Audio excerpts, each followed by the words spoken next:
This is WCPO 9 News. Thanks for joining us for WCPO 9 News. I'm Tanya O'Rourke. Here's a look at some of today's top stories. The University of Cincinnati is reviewing allegations about its men's basketball program. Now, this comes after the Bearcats lost in the conference championship game. Then 6 players entered the transfer portal, meaning they intend to leave the program. It's not clear why those players are leaving or what the allegations concern, but the university did release a statement Friday. It says the University of Cincinnati, in conjunction with independent fact finders, will commence a review of allegations related to its men's basketball program. UC's athletic director, in his own statement, said the university has always put the welfare of its student athletes first. We feel this is an essential step to ensure that all of our athletic programs meet the highest standards. Cincinnati leaders say they will use federal stimulus money to help local restaurants. The city's getting $292 million from the American Rescue Plan. The city manager setting aside funds for phase 2 of a restaurant grant program. This is a program that we worked on with the Chamber of Commerce, and Brendan Call helped organize for us. And we are going to be dedicating $4 million of our federal funds to provide emergency grants to bars and restaurants to get them through this last month or two when everybody gets vaccinated and we can go back to normal. Another $2 million would support an outdoor dining grant program. City Council has to sign off on the idea before those funds are distributed. A new series of free concerts from ArtsWave starts today.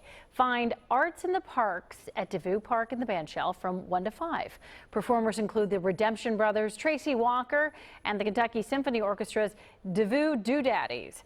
ArtWave says the venues for each monthly concert will rotate with multiple performances for each show. Hi there, I'm Chief Meteorologist Steve Raleigh. Looking at our Saturday here, we've got some nice sunshine after a few clouds in the morning. Temperatures get to the low 70s. Then for tomorrow, well, it looks like things are going to be much cooler. Temperatures only in the mid 50s. And in between here, for later tonight, overnight, we're going to see some rain that could get left over into your Saturday morning with a couple of storms too. You'll notice into next week, we're keeping an eye on opening day. It looks cool for our Thursday. I'm Larry Seward in Clifton. From Cincinnati Children's to the White House, a doctor is hunting dignity for a community that feels overlooked by vaccine rollout and expendable. I'm a constituent out of Mason, Ohio. Dr. Kara Ayer's voice is more than her own. The Cincinnati Children's PhD runs the National Center for Dignity in Healthcare with People with Disabilities and co-runs her family of 5 with a husband in a similar spot, battling bone and lung weakening conditions that put both in wheelchairs where they see clear bias in COVID-19 vaccine access. I've definitely had sleepless nights, worried about the future of my family and our health during this pandemic. The largest problem has been just a lack of consideration of disability-related needs. We hear about some of these max vax sites, which are a great way to vaccinate a lot of people at once. But for somebody maybe with autism or with sensory issues, that loud, huge crowded space in itself could be a huge deterrent. I've heard from many voices who have said, you know, I just don't feel like I'm seen as worthy. If something as small as my ability to even use the website is not considered, then what does that tell me, you know, about policy makers remembering me? Kind of this idea of that that the sick, you know, are expendable. The impact is, you know, in best case, delayed vaccination, where people eventually do access it. In other cases, we have real concerns about people who are still waiting or have encountered these barriers and can't seem to get through. To feel forgotten is to feel devalued. And I myself know of the wealth of benefits that our disability community bring to every community, family, school, you know, place of employment that they are present within. And I wish more people could see that value. But I do worry that there's a sense of despair that will make some people feel like that they're not intended to be a part of this process. Dr. Ayers will soon meet virtually with President Biden's Health Equity Task Force to share her story, hoping it and her community story leads to solutions and inclusion in future decisions. Larry Seward, WCPO 9 News. Hey guys, WCPO 9 News reporter Jake Ryle here in Hamilton. A sign of what's to come. Businesses are popping up all up and down Main Street here, and city officials calling it a renaissance.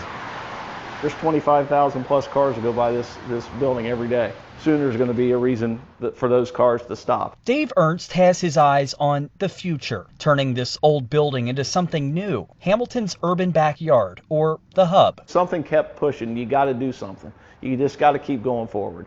Because if we all just, stop, what we have to look forward to. We wanted to make a difference in this city and difference for our kids. Inside, you'll soon be able to grab one of 16 beers on tap. There'll be a commercial glass door that opens up to the backyard area. And outside, 7,000 square feet of outdoor space with picnic tables, fire pits, and food trucks. Ernst says his excitement goes beyond the space. Every day there seems to be a new announcement. One block east, a $2.5 million renovation will turn this former body shop into an agave and rye restaurant. A block from that, Billy Yanks, a burger shop and bourbon bar, is set to open in May. Extremely excited. This kind of fills in the missing link for Main Street.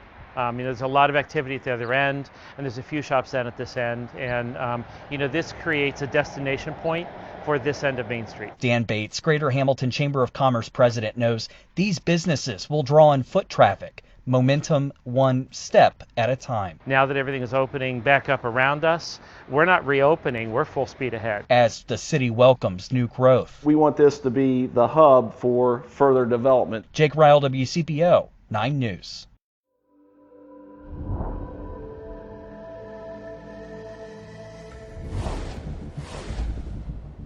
As of today, 71% of individuals 65 and over have received at least one shot. That's important because seniors sadly account for 80% of COVID deaths. As the vaccination numbers continue to rise, there's more good news regarding the storage of the Pfizer vaccine. The European Medicines Agency has new data which shows the Pfizer vaccine can be stored at normal freezer temperature for 2 weeks. The new storage option gives more flexibility with its distribution, as the Pfizer vaccine originally had to be stored in expensive ultra-cold freezers. Colorado prosecutors are still searching for why the shooting suspect killed 10 people at a grocery store on Monday. A Boulder district attorney says finding the motive is the focus of the investigation. The victims' families and the community are desperate to know the motive. We want to know the motive, and that's going to be the focus of all our efforts going forward. Whether or not we're able to determine it remains to be seen. 21-year-old Alyssa is expected to face additional charges in the next couple of weeks. The district attorney says those will include attempted murder charges stemming from the gunfire exchange with responding officers. The storms that spawned tornadoes killing at least 5 in Alabama struck western Georgia on Friday. Firefighters went door to door in Noonan to do safety checks and to help with downed trees and assess structural damage. Tornado warning sirens went off, giving the city's 40,000 residents 15 to 20 minutes advance notice. At least one person died in Georgia. Very catastrophic damage, just stuff that's unbelievable. I kind of think about this kind of stuff when you look out in the Midwest.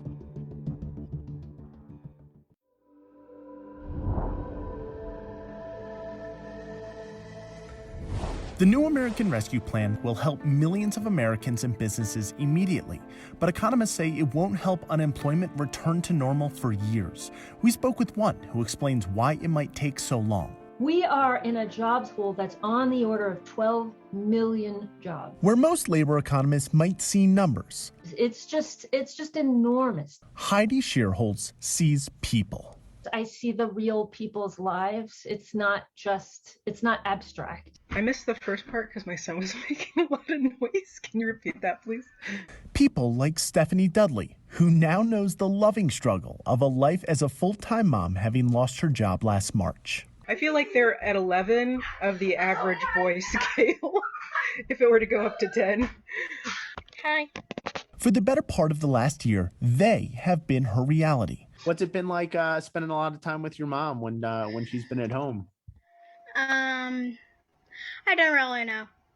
2 sons, ages 11 and 8, who provide distraction from the daily disappointment of not being able to find work. I think overall, it's sluggish.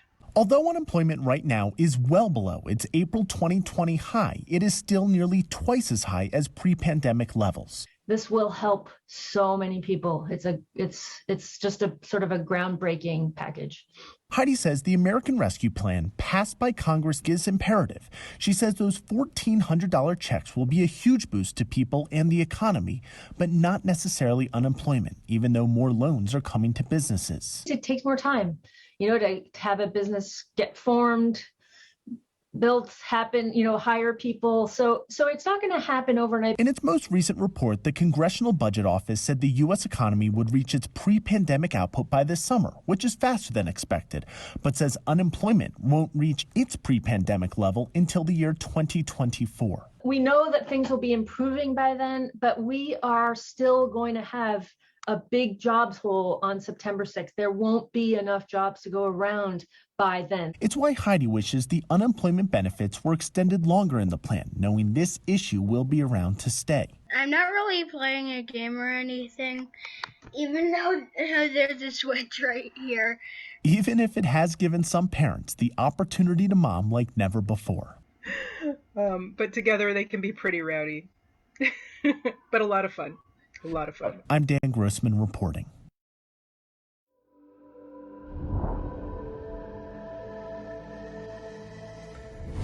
A new study shows almost half of healthcare workers across the country are still not vaccinated against COVID-19. Medical experts say those numbers are concerning for many reasons. What about you? Do you know people who didn't get vaccinated? I do. Despite being a frontline healthcare worker during the COVID-19 crisis, It's been a challenge working long shifts here. registered nurse Deborah Torres was concerned about getting vaccinated for the virus. I wanted to see how my other coworkers that were getting vaccinated, how they did. She waited a month after it became available. Then Torres got the Moderna shot. She says it caused all kinds of physical side effects.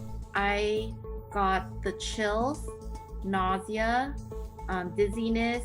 I had a fever, and I was very fatigued. And that lasted for an entire day. Torres works at a major hospital in Southern California. I know people who get bad reactions when they get the flu shot, and so they don't want to get the COVID shot. Where many of her coworkers are still reluctant to get vaccinated. It's not that they're anti-vaccine, it's just that they're hesitant right now because it's new. A new study by the Kaiser Family Foundation in partnership with the Washington Post found 48% of frontline healthcare workers, nearly half, are unvaccinated, which is concerning for some medical experts. So it's also a patient safety issue.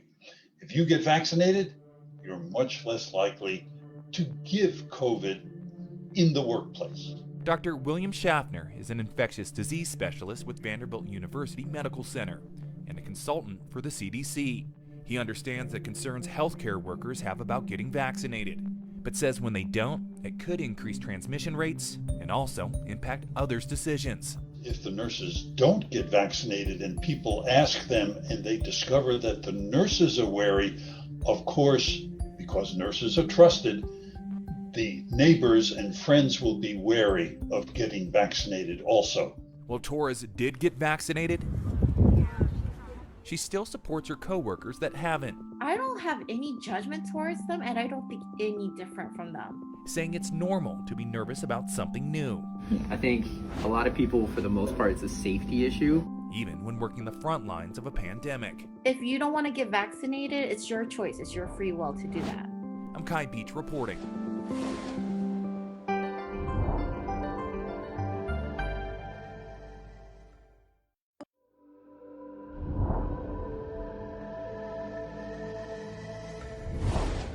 As we process a pandemic and the shootings in Atlanta and Boulder, it's okay to feel stressed and anxious. Health experts explain what we're experiencing and what we can do to help.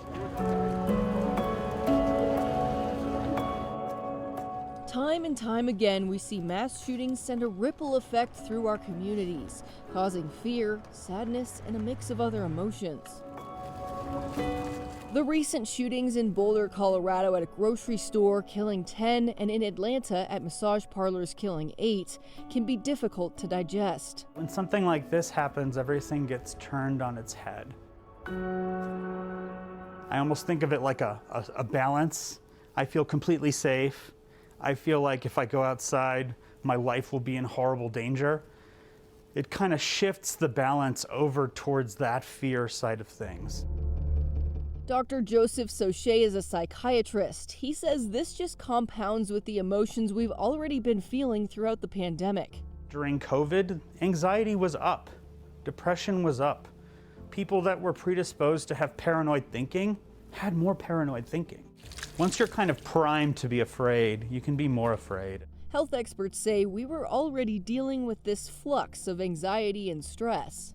It's almost like we're already set to be sensitive because we've been dealing with so much stress over the past year. There are two types of stress. There are those things that we can get control over, and there are those types of stress that we have no control over, right? Like a mass shooting, like when's the next one going to happen? Well, nobody knows. But there are processes we can think through to help ourselves and others. The best thing that you can do when you're feeling stressed is just to say, I'm stressed. Like, just own it. Our fight or flight response is in the amygdala part of the brain. And when we acknowledge that we're stressed, it actually goes to our frontal lobes where we problem solve. And then you can kind of unpack it. It's like, what am I stressed about? You know, what am I worried about? And then you can look at, is this something I can get control over? Dr. Carl Clark, president of the Mental Health Center of Denver, says from here you're able to get your stress levels down. Another tactic, he says, is to pick a time of day to be stressed. What it does, though, is it allows you not to be stressed 24/7. And finally, focus on self-soothing techniques. One of the basic ways to self-soothe is repetitive rhythmic motion, dancing, running, physical activity, meditation. There's all kinds of things that people can do. As we've been told repeatedly over the past year to physically distance from one another, both Dr. Clark and Dr. Soche want to remind everyone that connection and the ability to talk things out with others is crucial. It's about talking to people and making sure you feel connected. There's no medication that I can prescribe or any therapy I can recommend that will give people a sense of closeness to others that we need. And so whatever your reaction is, that's it. It's okay. Being able to talk about it, though, is very helpful. I'm Chloe Nordquist reporting.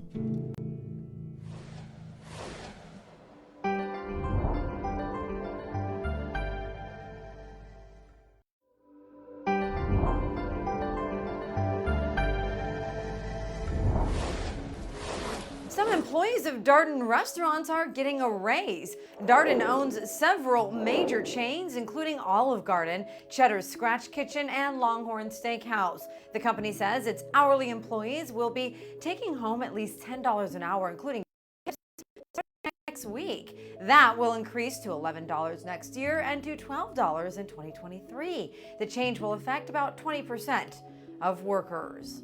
With hopes the travel industry is going to bounce back to pre-pandemic levels, JetBlue has launched a new travel site. The new JetBlue travel site provides hotels, car rentals, and activities personalized based on your flight info. Customers using the site will earn True Blue frequent flyer points that they can redeem for other travel rewards. One selling point for the travel site is that JetBlue claims its award-winning customer service people will be available to troubleshoot or answer any questions. Hey everybody, on this Saturday, I'm Raven Richard. Our temperatures today will look very nice. We're talking about some low 70s for everybody across the tri-state. We'll also look at some partly cloudy skies to mostly sunny heading into the afternoon. So it's going to be nice, but we do have rain to talk about. As of right now, there is a marginal risk for severe weather. This is for about half of the tri-state. So looking at the possibilities of some strong winds, but we are on the low end, though, of severe weather. Just a heads up, though. So timing that out for you, this is 11 p.m. Starting to see some of it move in, very isolated in the overnight hours. And then by the time we make it to Sunday morning, we'll still see it, but then gradually moving out. Our temperatures will get a lot cooler as we have some cold air behind us that will start to make its way into the tri-state. So here's a look at your extended forecast. 70s for today, but then Sunday dropping down into those 50s. And then on after that, we've got a pattern of some 50s and some 60s and much more.